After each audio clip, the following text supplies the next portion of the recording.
Welcome back. Now I'm joined by Alistair and Mark. We're going to be talking about the World Series of Poker. Now, Alistair, this event has become huge, hasn't it? Well, I mean, it is the main event of the year anyway. And for all you budding poker players out there, if you're going to play this game, that's where you want to be, in Las Vegas for the World Series.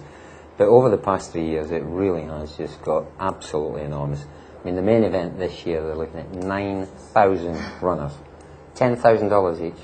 $90 million. Unbelievable. So you're looking at a first prize of $10 million. And how does that compare colossal to like last year? How much has it grown since last year? Well, last year there was 5,619 entries. So, you know, we're up, what, another 60% again. So what next year holds is just staggering. It's frightening. But it's not only that. I mean, you've got to bear in mind this event is a series. And it's been going on for the last 7 weeks. And it ends on the 10th of August. 45 events in total. And up to the main event, which is event number 39, the 38 prior events generated $75 million in prize money. And what you would say... Wouldn't mind a piece of that? You wouldn't mind a piece of that. I mean, the Rio have done a fantastic job to organise everything. It's very, very difficult to organise even the smallest poker tournament. Yes. To get 9,000 players and play them down to one single winner, it's very, very difficult. The logistics of it must just be unbelievable. I mean, frightening. Having said that, you pay through the nose for the Rio. too.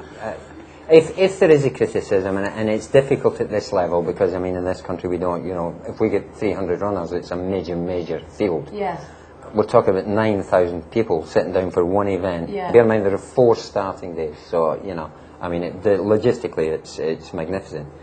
But the fees that they've charged, they have actually, in those initial 38 events, right, the Rio have taken $7.5 million out of the prize money. So it's kind of worth it for them as well, you know, just a little bit. Well, it is, and, you know, I know that a lot of the players are not happy about that, because, you know, it's 9%. Yeah. I mean, we complain in this country if we get charged 1%, you know, 1%, you know.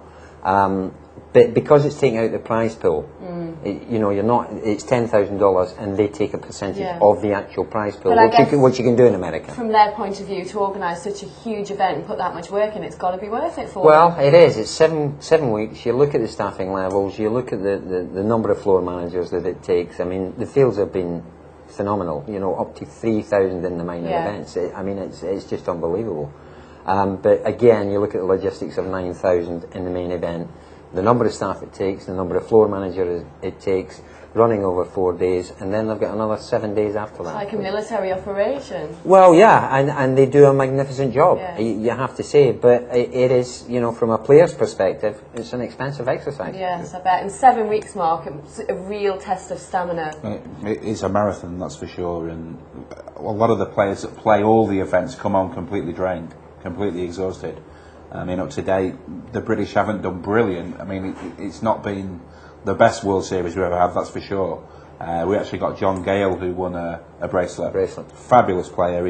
He came second in an event last year, which he probably by his own admission should have won. Yeah.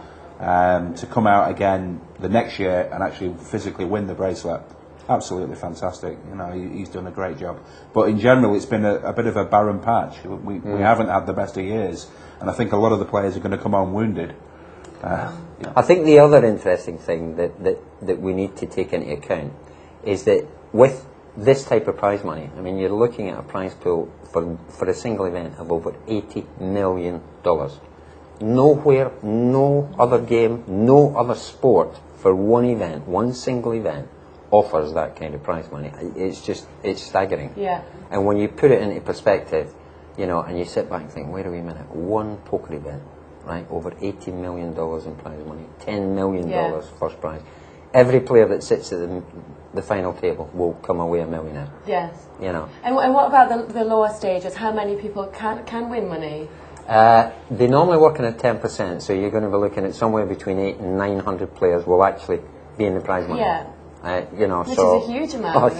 But it's relative to the number of starters. Yeah. You know, theoretically, if you sit down at a table of 10, right, only one of them, those players, is going to end up with prize money.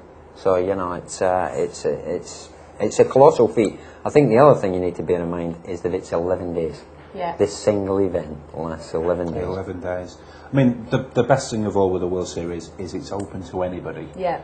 People of all levels, people of any race, any creed, men, women, disabled people. There's no barriers. Everyone has a chance. Everyone's got a shot.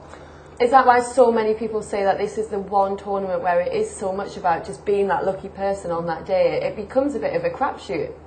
Yeah, to some extent it does. I mean, particularly on the opening day where you're trying to wade through all these players just for a chance to get to the second day.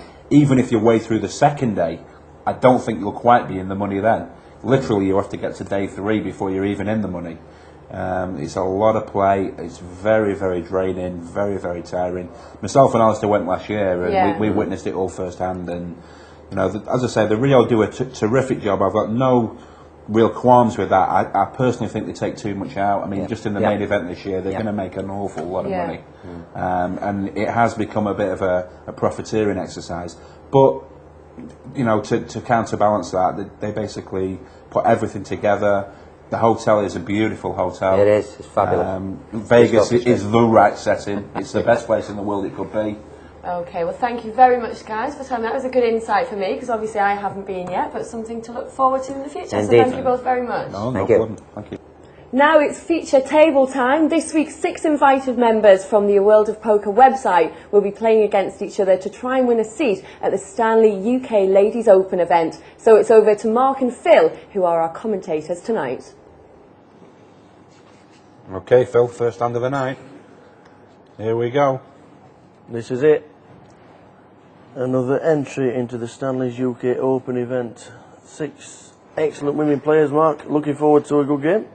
Yeah, and we've got a first bit of action. It's uncontested. It's a raise by Patricia. She'd take the first pot down without contest. It's round to Michelle. She's put a raise in. It's 3 to play, and it's called by Moira. Here comes the next lot. 4, 4, 6. 2 diamonds on the board. Looks like a raiser's flop. Moira checks. Check, check. 10 of hearts on the turn. Friendly pot at the moment, but Michelle decides to fire in 300. Moira passes straight away. Michelle takes down the pot. Yeah, definitely a raiser's flop, that. Yeah, a lot of these players, of course, won't have been on television before. That's possibly where Michelle has got an advantage. She's on television each week. And it's very different playing on the TV. Okay, we've got 3 players at the flop. And the flop is 7 of hearts, king of spades, 10 of diamonds. It's Bev to speak first. She checks. Check, check, check.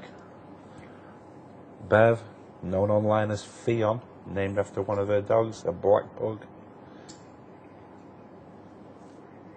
And Moira takes a flop down there. Bet in position, and the other 2 passed. As you say, Phil, it's a quiet start. Do you find women play a little bit different from men? Are they a little bit more passive? Yeah, they tend to be a bit more passive. It's not a natural part of their game, the aggressive side of poker.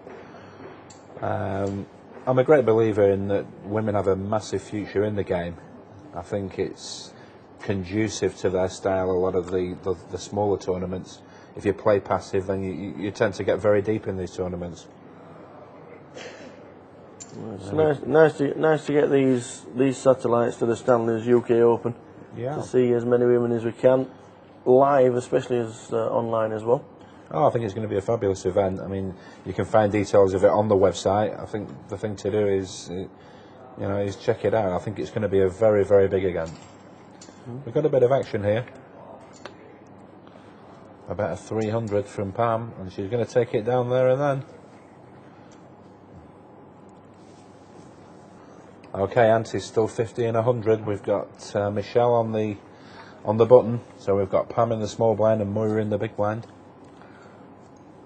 Tricia started this game well. She's come out and fired again. 4 to go. It's a standard raise. What's Moira going to make of this? Known as